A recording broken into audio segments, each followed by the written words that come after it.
Welcome, everyone, to the Topological Complexity Seminar of the Applied Algebraic Topology Research Network. And our first speaker of 2025 is Weiyan Chen, who will speak to us on topological complexity of enumerative problems. Weiyan, take it away. Thank you, John. And thanks for the organizer for the opportunity to give a talk in this seminar. I'm new to this subject of topological complexity. So if there's any questions, comments, or problems to suggest, future works to work on, feel free to let me know. I'm super interested to hear. Okay. So this work, it will be joint work, this talk will be on joint work with Xing and Zheyan. So the plan for today, we are going to first talk about the background, the general context of this problem and motivations. It will comes from some very classical algebraic geometry. Okay, and then I will state the theorems. Theorems will be completely in topology about continuous maps between spaces. Then I have in the later part of the talk, I will talk about a little bit of proof sketch, what kind of a technique go into the proof. Will be mostly about algebraic topology, calculating cohomology. And finally, we'll give a brief summary of the talk. Okay. All right, so first part of the talk, background and motivation. So the inspiration comes from Smale's work in 1987 on topological complexity. Okay, before I proceed, let me emphasize. So the topological complexity mentioned in this talk throughout will be in the sense of Smale. It's related to the Schwarz genus of covering spaces or sectional category of covering spaces. It's different from the topological complexity of motion planning problems. So there will be no motion planning problems in this talk. We'll talk topological complexity will mean in the sense of Smale, which I will record the precise definition later on in the later slides. But for the motivation part, let me keep it short. Okay, so Smale in 1987 gave a lower bound for the topological complexity of the problem of finding roots of polynomial in one variable over the complex numbers. And then, well, he gave one non-trivial lower bound, and then that lower bound is not sharp, and his lower bound was later improved by Vasiliev, De Concini, Processi, Salvetti, and Aaron, and many others. And then this, I think to my knowledge, this problem is still not fully solved. The exact value, there exists some degree d, such that the exact value of topological complexity, finding roots of polynomial of degree d, is not known precisely. It has some upper bound and lower bound, but possibly with some gap in between. But we know it for many integer d, for example, prime number, prime powers, etc., etc. But computing topological complexity seems to be a bit hard because we have method for upper bound and lower bound, and sometimes they do not coincide. And that's something happened also in this work. So today we are going to consider enumerative problems in algebraic geometry. Let me give a few examples. The first example is the fundamental theorem of algebra that we are familiar with. A polynomial of degree d has d roots over complex numbers, and then that's true if the roots do not collide. So a generic polynomial has d distinct roots. So a generic polynomial of degree d has d roots. That's the first instance of enumerative problems. And then we can go up one dimension from roots of polynomial, which are zero-dimensional spaces, to one-dimensional spaces, like curves. So a smooth cubic plane curve has 9 inflection points. So the precise meaning of the words is not important for this talk, and I will recall later on, but let me just quickly say it orally. So a cubic plane curve is given by the vanishing locus of a degree 3 polynomial, homogeneous in 3 variables. So, and then they can be considered as a Riemann surface, but with an explicit embedding into a CP2 complex projective plane. And then the inflection point is a point just like calculus. Okay, it's a point where second derivative vanishes. If you look at the second derivative of that defining polynomial, where it vanishes, there are exactly 9 inflection points. So that's one instance of the so-called enumerative problem. And then we can go up. So cubic curve is vanishing locus of degree 3 polynomial. The vanishing locus of degree 4 polynomial defines a quartic plane curve in CP2, projective plane. And then the number of inflection points will increase, go to 24 inflection point. And then it happens for a generic curve. Okay. Those are, and then a smooth quartic curve, similar, same object, degree 4, vanishing locus of degree 4 polynomials in CP2, has 28 bitangent lines. So a tangent line is a tangent line. It's like oscillating, a line oscillating to the curve. A bitangent will be a line that's tangent to this curve at 2 distinct points. Okay, and then it turns out that if your quartic curve is smooth, it automatically has 28 distinct bitangent lines. And then from curves, which are one-dimensional objects, we can go to surfaces, or two-dimensional objects. And then it's a famous theorem in classical, in algebraic geometry, Cayley-Selman theorem, says that every smooth cubic surface has 27 lines. So a line here means a straight line, a copy of CP1 in CP3. A cubic surface, it's curved, winds around, but it's so beautiful that it contains 27 straight lines in those directions. Okay, so those are, and then this list goes on. So those are some examples of enumerative problems in the algebraic geometries. So you can, from a problem that people cared about, some geometric problems about algebra varieties, and then the number of solutions to those problems are finite, and in all those cases are constant. Like if your object is generic, the number of solutions is a constant number. Okay, and then our goal today is inspired by Smale's work, is to consider lower bounds for topological complexity of finding solutions to those enumerative problems. So algebraic geometers care about those numbers because those numbers has geometric meanings from like Gromov-Witten invariant or like Schubert calculus, etc., etc. But after knowing the number of solutions, I think it's also an important problem or interesting problem to study the complexity of those solutions, and that's our goal. Okay, and we are going to measure the complexity using topological complexity or sectional category.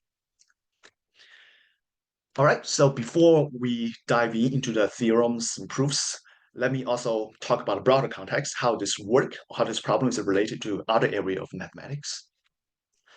A general question that many people ask in the history of mathematics is how complex is it to find roots of polynomials? So this is a vague question. The answers depends on what fine means. A few examples. If a fine means to express in radicals, then the complexity is controlled by Galois groups. That's the Galois theory. And we know Galois group is not solvable, then such a formula in radicals do not exist. As a second example, more generally, if it can means to express the roots of polynomials in algebraic functions. So algebraic functions are functions that satisfy certain algebraic relations or polynomial relations. They are generalizations of radicals. And then the question asking how complex is it to find roots of polynomial using algebraic functions?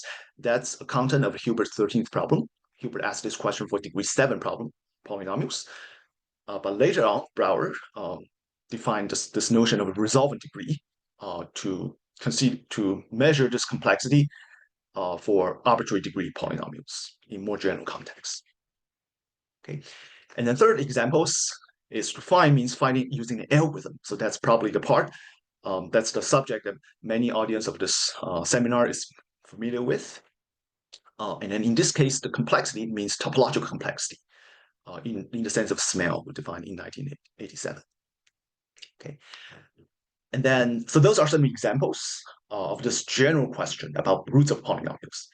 And as we see, before roots of polynomials are just zero-dimensional case of enumerative problems in algebraic geometry. So a more general question is to ask this for enumerative problems. How complex is it to find solutions to enumerative problems? And then we can ask these questions in various different senses of find, like the 3 previous examples as before. For the example, if you cared about solving problems using radicals, then the invariant that control this complexity is Galois groups. And people study Galois groups of unitary problems. For example, Camille Jordan in 1870s in his treatise on Galois theory already considered Galois groups of unitary problems. And this subject kind of remained dormant for like more than a century until Joe Harris in 1979 wrote a very influential paper with exactly the same name of the title, Galois group of unitary problems, where bring this subject into activity. Okay. And then also, well, as a second example, one may ask about solving unitary problems using algebraic functions. And that was the work of Wolfson in 2019, where they relate Hilbert's 13th problem and more generally complexity of finding roots of polynomials using algebraic functions to resolving degrees of unitary problems in geometry.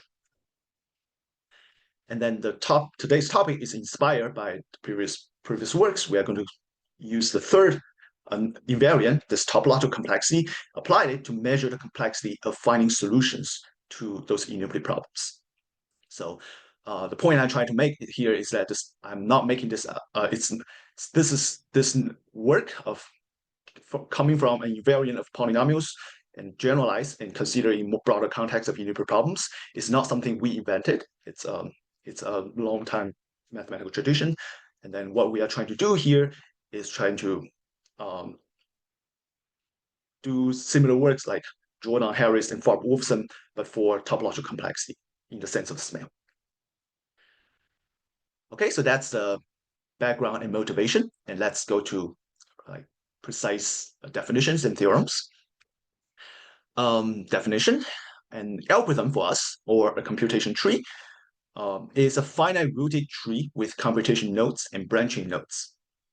Okay, and all those definitions are from Smale's paper.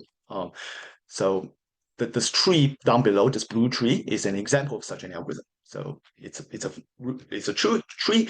It has 2 kinds of internal nodes: computation node, where you go input, compute, output, or a branching node. You receive some inputs, test whether some inequality is satisfied. Go to the left if yes, go to the right if no. Okay. And then the topological complexity of such an algorithm is the number of its branching nodes. And then the topological complexity of a problem is the minimum of the topological complexity of any algorithm solving that problem.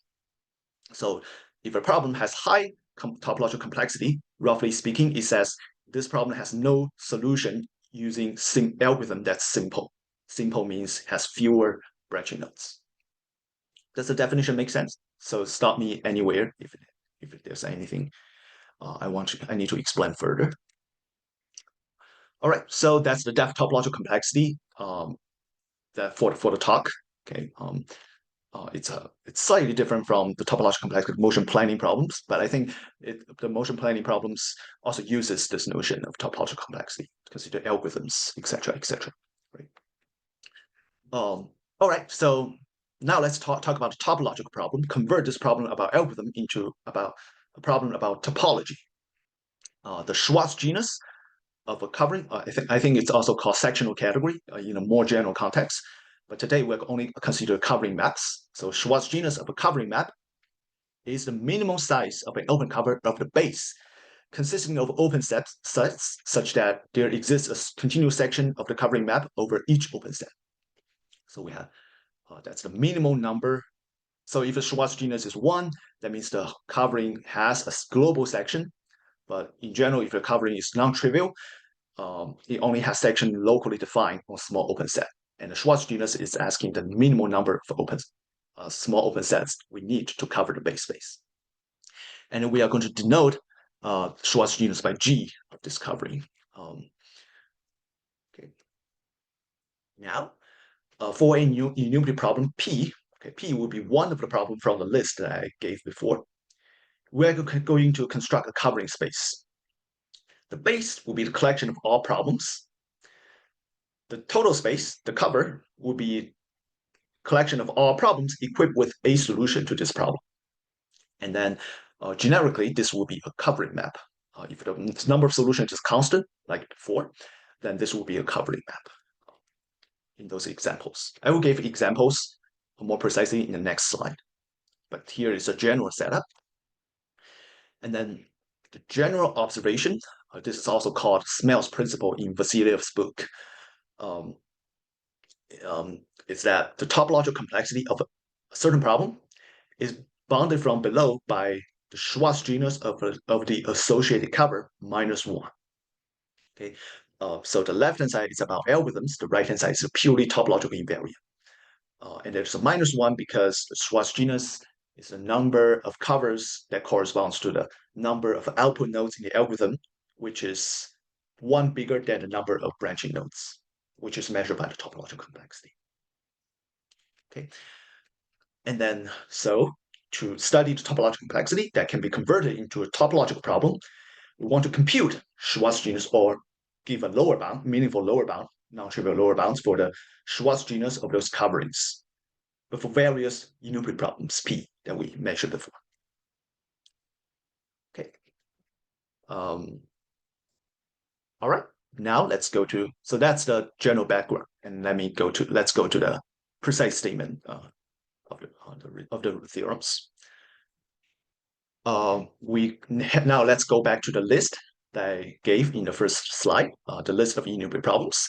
So Smale already considered this topological complexity of finding roots of polynomials. That's the first one, can be considered as zero-dimensional cases. Now let's go to curves of degree 3, cubic curve. Look at the second problem, a smooth cubic curve, and it's 9 inflection points. Okay, so again, the sort of precise definitions of cubic plane curve and inflection points is not important for understanding this talk. I will be happy to talk about this later on, but I don't want to give too much too much detail at this point. So that's just some problems on cubic plane curves, and then it has finite solutions. Okay, now so that's the problem P. So this red sentence, and I would denote that problem P as C flex, short for cubic inflection points.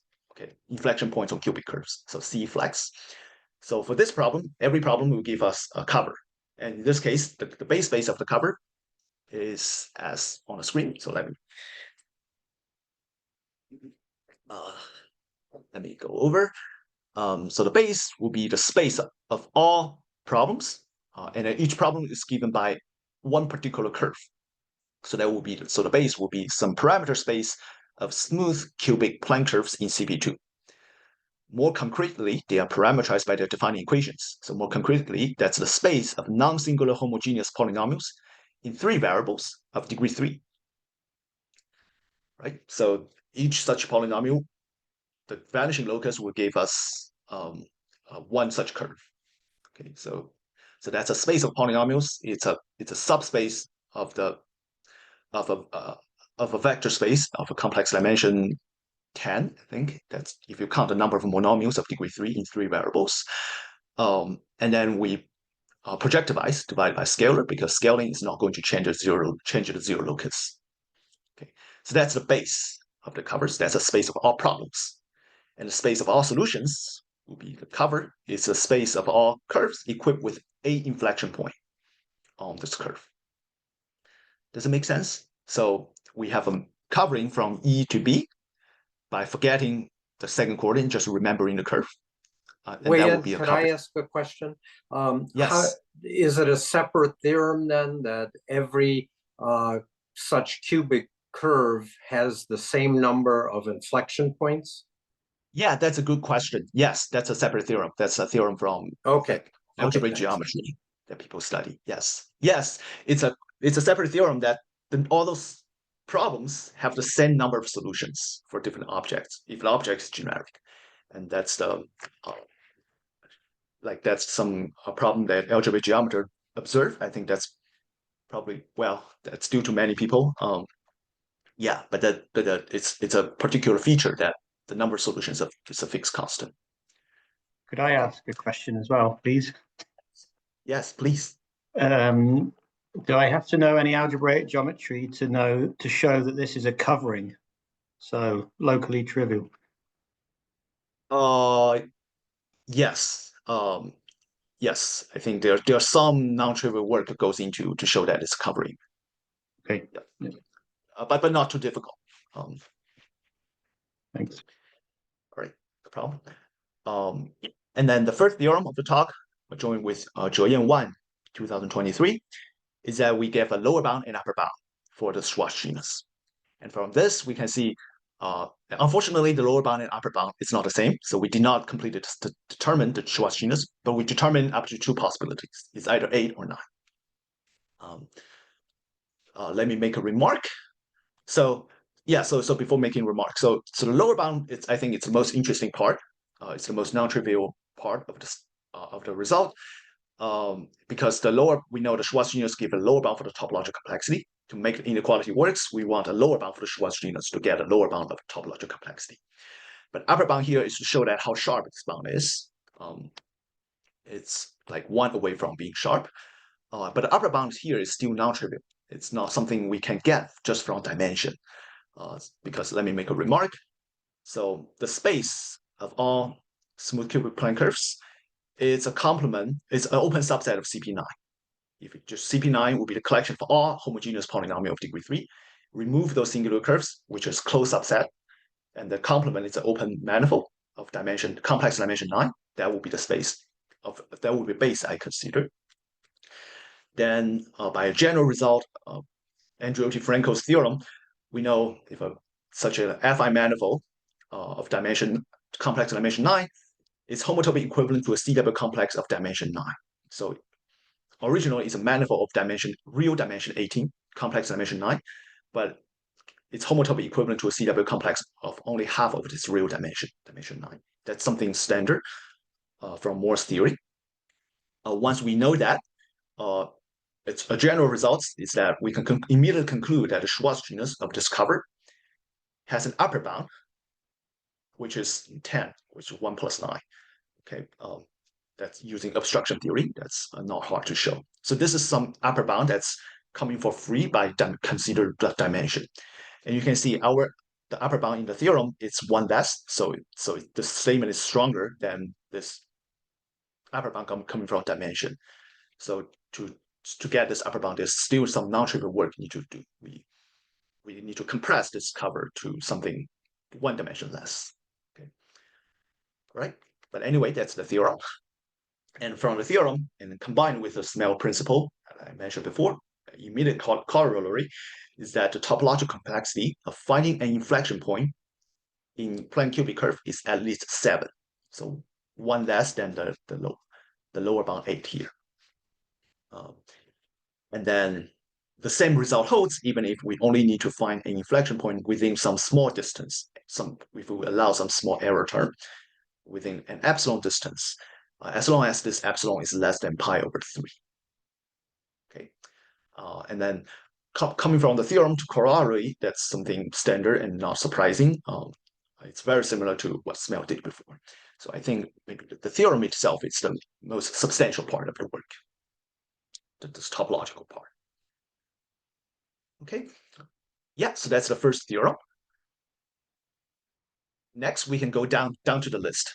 We can consider the next 3 problems about either higher degree objects, quartic curve, degree 4, or higher dimensional objects, surfaces.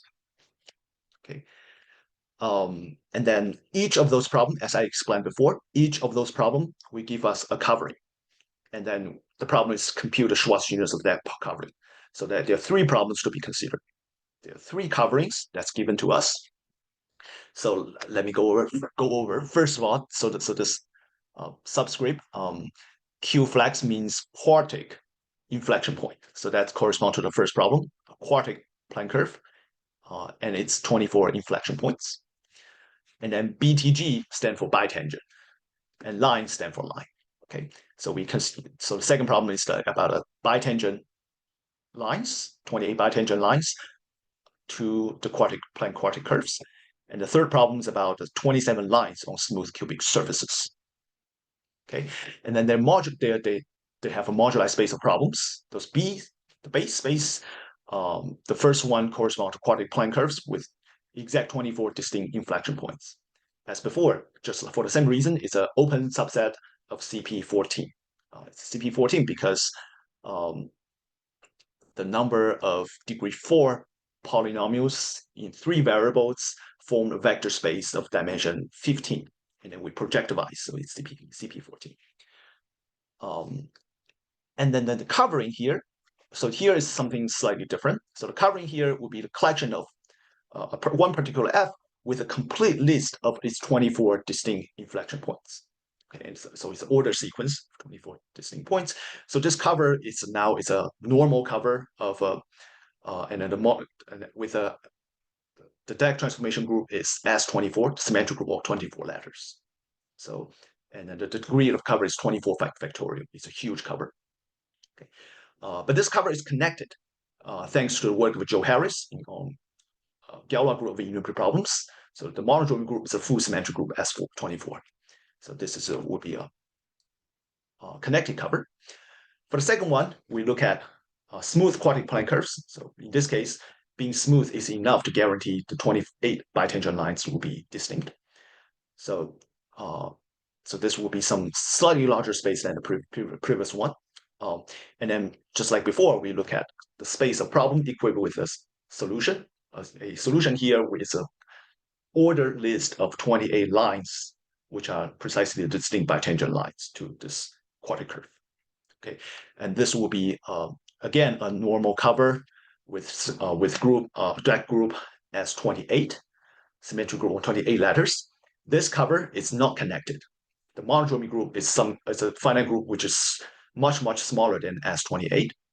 But that's okay. We can focus. Well, in this case, we consider this disconnected cover because it's easier to describe. I might as well restrict to a connected component, and then the result is exactly the same. So let me not bother. And the last one, we look at space of all smooth cubic surfaces in CP3, and then that's a subspace of CP819.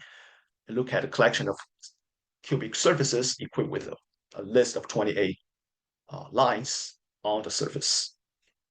Okay, so we have the 3 enumerative problems give us 3 covers to be considered here. And then our theorem from last year is that we gave lower bounds for all the 3 covers. 9, 9, and 16.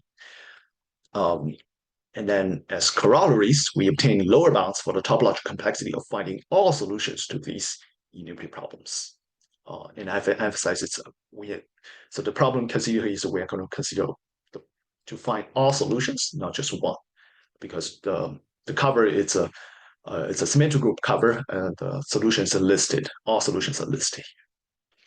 Okay, and then this lower bound, just like previous work, we don't expect this lower bound to be sharp. I think there's possibly ways to improve our computations and get better lower bounds. So we don't expect this to be equality.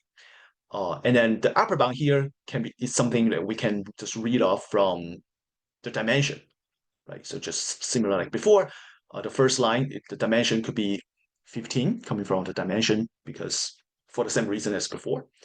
And then we can sort of see that there's some gap between the lower bound and upper bound. And then what's the exact value of the Schwarz genus? Can we improve those bounds? That's something we left for future work. Okay, so the point here is to start considering the question to get something a non-trivial lower bound. Are you saying that you know the homotopy type of the base spaces? No, I think that's a hard problem. Like what is its cohomology? What is its fundamental group? Yeah. And then I So think then that's how not. do you get the upper bound? I'm not seeing that. Oh, right. We don't know its homotopy type, but we know its homotopy equivalent to a C-double complex of dimension 15, for example. Dimension 14, for example. Right. So if we don't know its homotopy type yet, but we know its cohomology dimension. So it has no non-trivial cohomology class beyond certain dimension. then we can use obstruction theory, so showing that there's no obstruction above certain dimension. Oh, okay. Yeah. So, but that's I agree that's not obvious. That's some non-trivial mathematics going on here, but that's something people have considered, have used before. So I didn't spend time going into the detail of that. Right, but that's a good question. Okay. But the exact homotopy type, like what is a homology, what is cohomology, what is fundamental group, homotopy groups, I think that's hard problems, and we know something, but we don't know we don't have complete answer. All right. Now let's see. Regarding to upper bound, you mentioned the number 14, but it would, I guess you have to make it twice that number, right? Right. Yes, that's a valid question, right? It is a twice because it's a real dimension, 28. Yeah. And the other question, I have another question. In the previous enumerative problem, that you do have an upper bound, which is one less than the corresponding one coming from the dimension. How do you prove it? Do you prove it by constructing an actual set of an actual covering, or by analyzing a specialization of obstruction theory? Yes. To show this upper bound, compress the dimension one less, we construct a new cover. We prove that our previous cover is a pullback of this new cover, and this new cover have one dimension less. So that's the method. Okay, thank you. Yeah, and then construction use some algebraic geometry, like using there's something special about cubic curves because it has group structure. Something special about this problem. It's not general.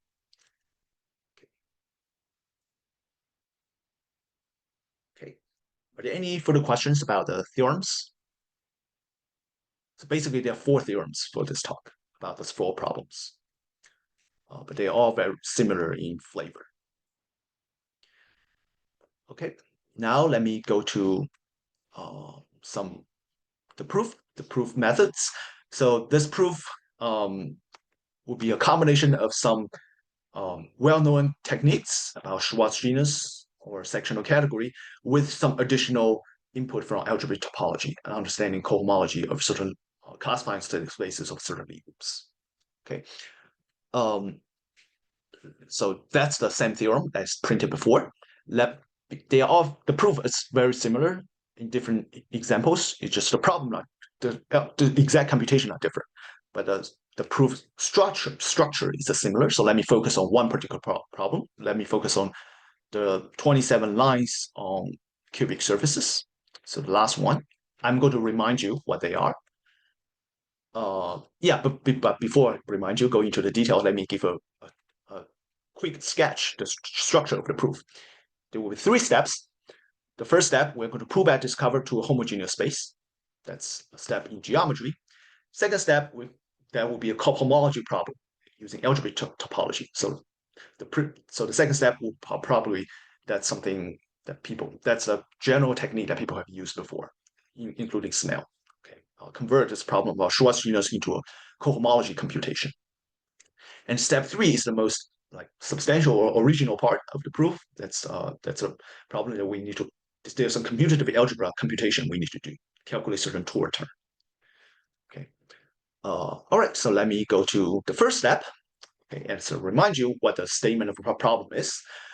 We are looking at a particular cover from the enumerative problems of 27 lines on cubic surfaces. So the base of the cover is a space of all polynomials in 4 variables, x, y, z, w, such that they are non-singular, they're homogeneous, and they have total degree 3. Okay, and then they would define a surface in CP3, complex projective 3 space. Okay, and then we model out the scaling because scaling is not going to change at the 0 locus. And then the cover would be one such a polynomial defining a cubic surface and a sequence of 27 lines on the surface. Okay, and then we know that from algebraic geometry, it's not hard to show that this is a covering map of degree 27. Okay, so and we are interested in computing the Schwarz genus of this covering map. Okay, or give a lower bound. That's at least our goal for now. Now here comes to some observation. So a certain group acts on the space of problems. This problem has symmetries. Unitary group. So unitary group U4, a group of unitary matrices, acts on the space of our problems because a matrix 4x4 matrix can act on the variables x, y, z, w. From one polynomials, you change the variables x, y, z, w linearly, we get a new polynomial. Okay, so this U4 will act on the space of polynomials. And since we projectivized, we multiply the scalar. So the diagonal matrix lambda, lambda, lambda, lambda on the diagonal, this matrix, the scalar matrix is not going to change the polynomial. It will act as identity. So the action of unitary matrix, unitary group U4 descends into the action on the quotient group, which is U4 multiplied by scalar, which is called a projective unitary group, PU4. Okay, so this group acts, this is one particular, some real Lie group. This Lie group acts on the space of a polynomials. Okay, so this PU4, this projective unitary group, is also like U4 multiplied by the center, multiplied its center. Okay, so a certain group acts on the space. Now let's consider one particular orbit of this action. And then to consider orbit, we're going to fix a particular point in the space called Fermat cubic surface, S. It's given by the defining equation x cubed plus y cubed plus z cubed plus w cubed equals 0. This is one particular point in B, in the base space B. All right. Now we are going to consider, well, an orbit. Okay, so we have a group acting on space. We fix a point, we consider the orbit of that point under this group action. Okay, and then this orbit will give us a map into this ambient space. So this map, if I have a group element, I'm going to map it to the orbit of that group on this particular point. This will give us a map from PU4 to B, from the group to the space. Just look at its orbit on this particular point. And this orbit will factor through a quotient, quotient out by a finite group, which we call K. This finite group is it's abstractly very simple. It's Z mod 3 copies of it. So it's a finite group of order 27.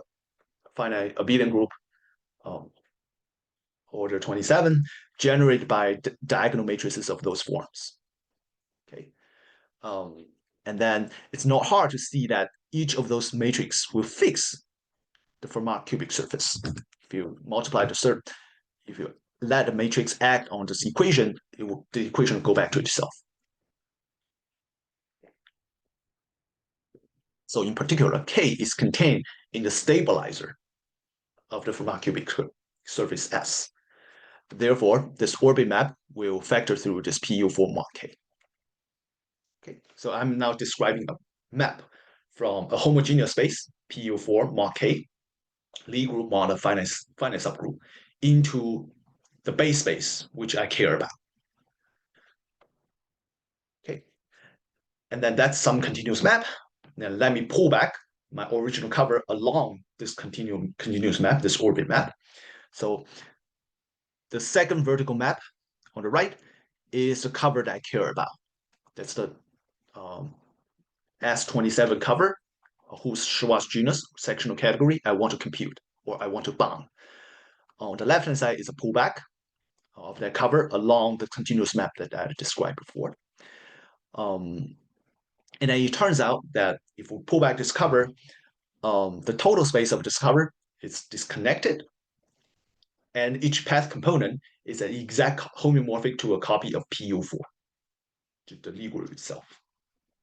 Okay, so yeah, let me say this orbit map is neither injective nor surjective, but it's some continuous map. Using this continuous map, we pull back this cover, get something simpler, much simpler than the original cover. And then from the general method, we know pullback is not going to increase the Schwarz genus. We're going to possibly decrease or keep it because a section on the right-hand side pull back to a section on the left-hand side. So we get an inequality So the Schwarz genus we care about on the left is bounded from below by the Schwarz genus of a simple cover, PU4 to PU4 modeled by a finite group, KK. And then our goal is to show that the right-hand side is bounded from below by 16. That's our goal. If we can do that, we have the theorem. Okay, is this step clear? So this step is just some simple reduction. Okay, so now this red part is our goal. Now we are going to focus on this problem completely about some sort of legal. Okay, so our goal is to prove that the Schwarz genus of PU4 to PU4 mod of finite group K is bounded from below by 16. All right, so let's write this cover. Okay, so this cover is a principal K bundle where K is a finite group here. So let's write it horizontally. The fiber is K, the total space is PU4, the base space is PU4 mod K. Now let's extend this covering a little bit by the map to BK. Okay, so this map eta can be considered as a classifying map. And then to achieve our goal, it's enough to show that this classifying map eta induce a non-trivial map on the cohomology in dimension 15. Okay, so that's so where does eta come from? So the previous bundle, or it's a cover, but we can consider as a bundle. It's called principal K bundle because fiber has a transitive and free action of K. The fiber is a coset. It's a transitive and free action of this finite group K. So every principal G bundle has a classified map from the base into BG. In this case, G is this finite group K. And then, so that's where eta is coming from the classifying map. And then knowing that classifying map induces non-trivial cohomology is going to give us a lower bound for the Schwarz genus. So this step, again, is something not obvious, but it's something people have considered before. It's a standard approach that people have used it before to compute, for example, Vasiliev used it to compute Schwarz genus. Okay, so now our problem is to show that this eta, this classified map, induce a non-trivial cohomology of dimension 15. We're actually going to prove something stronger. We are going to show that eta, this map, induce a surjective map on cohomology in all dimensions. Okay, so eta is actually onto, and hence it's non-zero in the top dimension. And the top dimension is the dimension of this manifold, right? PU4, it's a Lie group modeled by a finite group. It's a manifold of dimension, which equals to dimension of PU4. And U4 has dimension 4 times 4, 16. And if we projectivize, we multiply a copy of U1. So dimension is 16 minus 1, which is 15. Okay, we're going to show. So the problem now is converted to showing that this classified map is induce a surjective map on cohomology. And then we are going to do that. So, at this point of proof, everything we have done before, it's something that people in the past could possibly invented. It didn't use any new technique or new insight or no new results. They are basically a combination of standard techniques. And then here, this lemma is our maybe a new input. Okay, we are going to. So if we look at this vibration sequence above, we are going to continue. Okay, one step down. Okay, from BK, we are going to map it to BPU4. So BPU4 will be the classifying space of this Lie group PU4. And then we are going to we are going to focus on the last three terms in the sequence. So this last three terms is a fibration. It's a homotopy fibration. We are going to show that this Allen-Moore spectral sequence of this fibration has trivial E2 of the vertical axis. Okay, so let me say a little word about what this spectral sequence is. The spectral sequence about this vibration, the input, you can see it's using the information about the cohomology of the total space, BK, and cohomology of a base, and it converged the cohomology of the fiber. So it's different than the series spectral sequence, but in terms of the input and output. And then its E2 term is given by certain Tor, okay, and it converges to cohomology of the fiber. And then the statement of lemma is that this E2 page, even though it looks complicated, but it's actually quite simple. It has trivial E2 off the vertical axis. So the spectral sequence is very simple. It has only non-trivial term concentrated on vertical axis. So they converge after E2, for example. And by general, just looking at the shape of the spectral sequence, this lemma is enough to imply the proposition. Again, this is not obvious, but it's something standard using edge morphisms of the spectral sequence. Okay, so now let me emphasize. Now let me go to, maybe this is a technical difficulty of the proof, the lemma. I'm not going to go into the full detail, but let me give you just, my goal is to give you a flavor of what kind of mathematics and what kind of new idea needs to go into this computation. Okay, so the lemma is copied here. The claim is that this element-more spectral sequence of this vibration, the red part, has trivial E2. So we need to compute the E2 in this case. Now, the E2 is given by Tor of certain algebra of certain modules, right?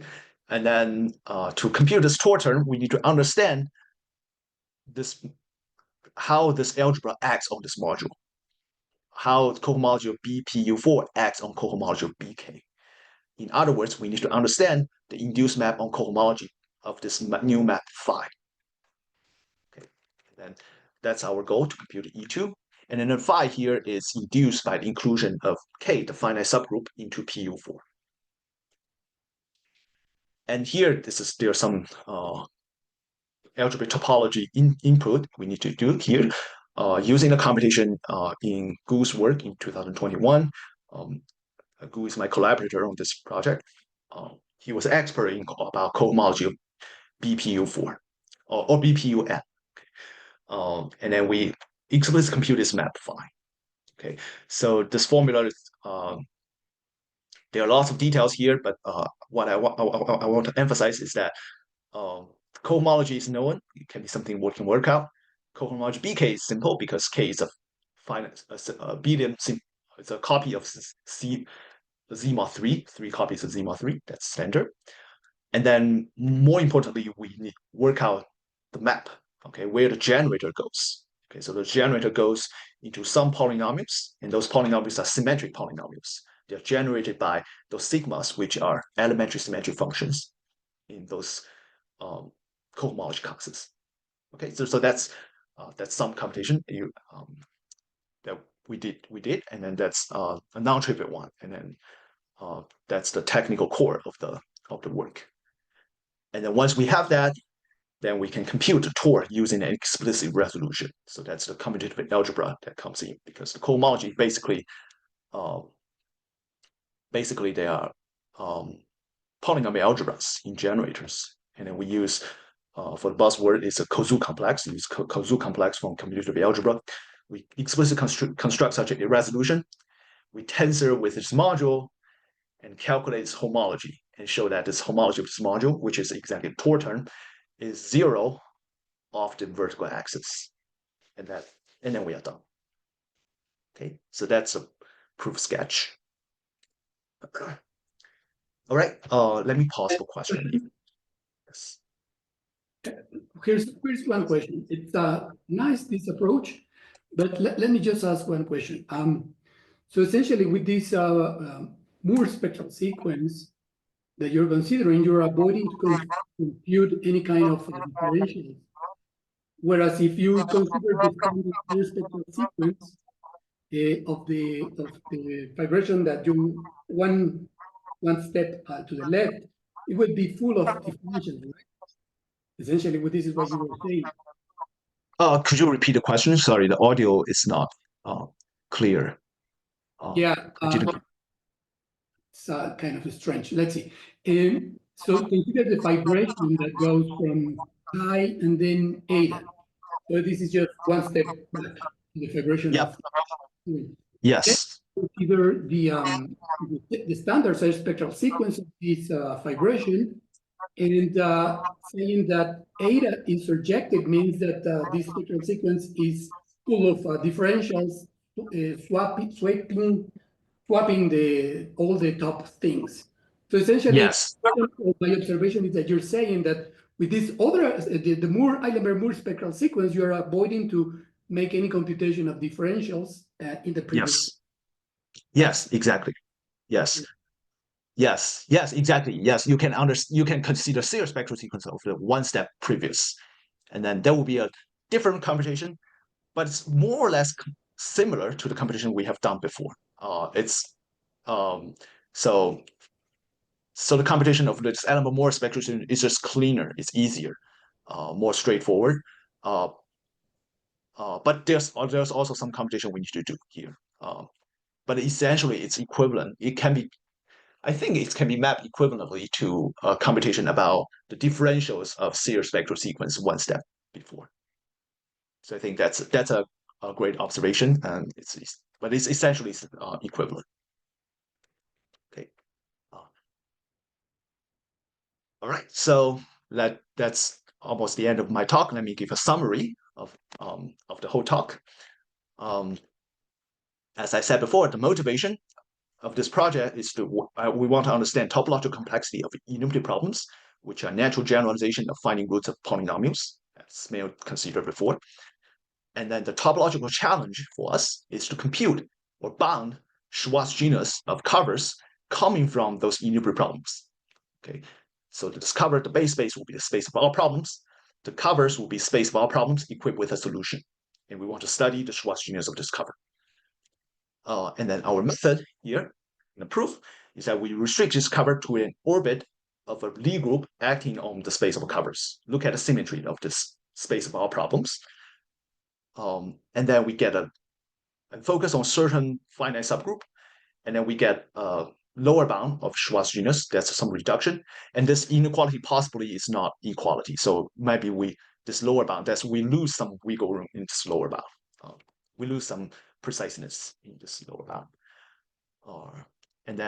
But in order to get a lower bound for this Schwarz genus of this cover, which are simpler to consider, the technical ingredients is that we need to understand cohomology classes of BPUN and where they go into the cohomology of this finding.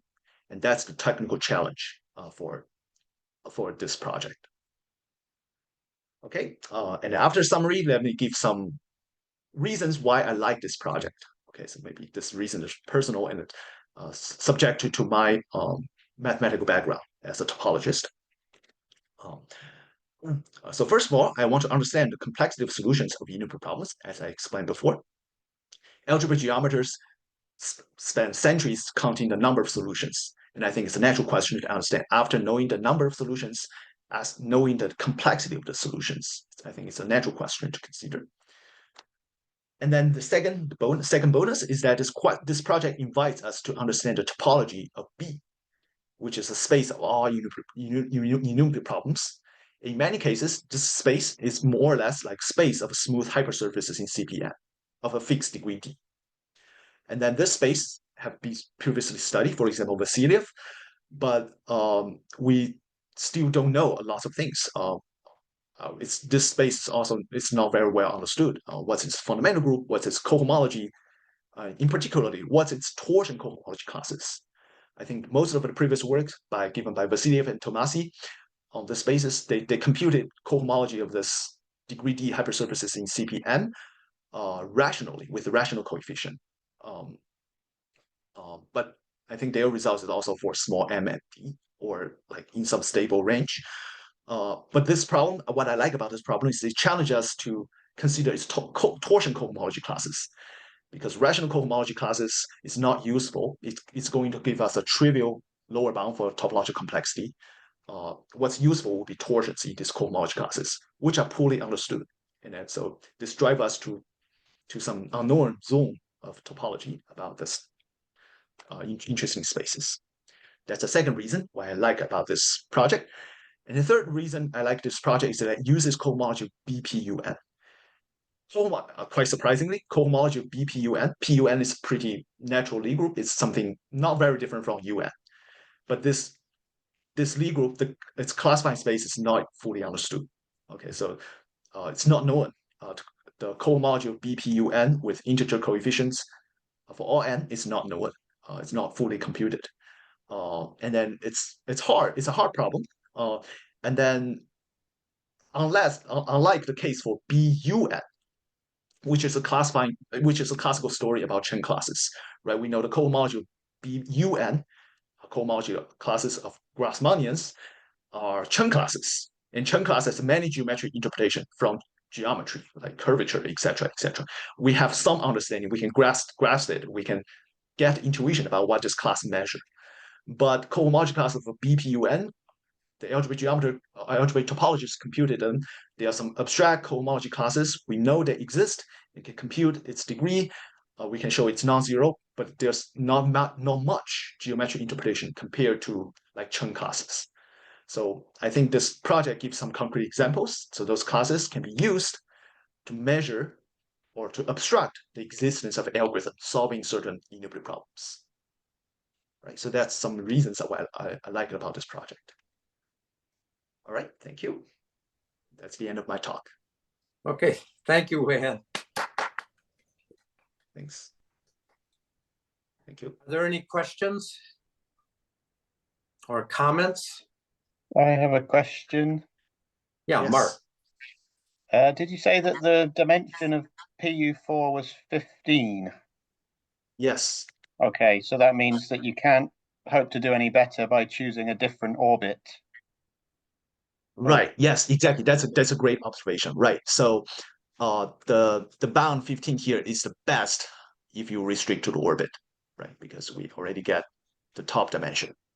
I mean, you could look at the U4 action, and then the stabilizer is no longer finite. It's got an S1 somewhere, but you could Yes. still ask about the sectional category of that. But I guess you probably get this. I mean, and U4 would be one dimension bigger, but I guess you Yep. probably get the same result.